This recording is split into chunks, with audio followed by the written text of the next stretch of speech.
연말 대목을 앞두고 코로나19 상황이 나아지긴커녕 거리두기 2.5단계 조치로 소상공인들이 벼랑 끝으로 몰리고 있습니다. 그러면서 소상공인을 대상으로 한 대출의 추가 만기 연장 가능성이 제기되고 있는데요. 코로나19 사태에 대한 대비뿐만 아니라 부동산 시장의 안정을 위한 대출 규제도 신경 써야 하는 금융당국의 고심이 깊어질 것으로 보입니다. 허윤영 기자입니다. 코로나19 3차 대유행에 수도권 지역 가게는 밤 9시 이후 문을 닫아야 하는 사실상 셧다운에 돌입합니다.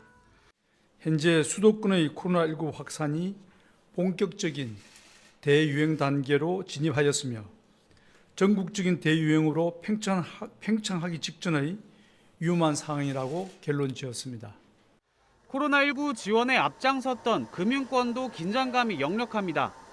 소상공인의 어려움이 커지면 대출 지원에 나선 은행도 건전성 악화를 감내해야 하기 때문입니다. 코로나19 사태 이후 현재까지 만기가 연장된 소상공인, 중소기업 대출 규모는 총 110조 원입니다. 이 중 시중은행이 만기를 연장해준 대출 규모가 74조 원으로 절반이 넘습니다. 코로나19 대출 만기 연장 조치는 내년 3월부로 종료됩니다.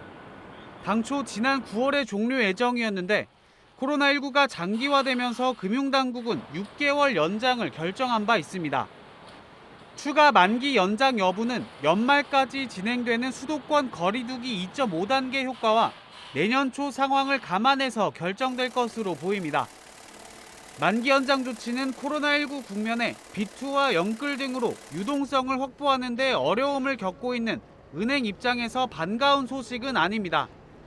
언제 부실화될지 모르는 대출에 유동성이 계속 묶여있을 수밖에 없기 때문입니다.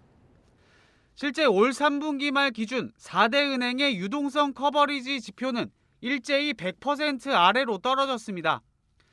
LCR은 한 달 내에 빠져나갈 순현금 유출액 중 현금화하기 쉬운 자산을 얼마나 보유했는지 보여주는 지표인데 100% 아래로 떨어졌다는 건 유동성 확보에 어려움을 겪고 있다는 뜻입니다. 금융당국이 3월까지 완화해주기로 한 LCR 규제를 다시 되돌리면 부랴부랴 대출 회수에 나서야 할 판입니다.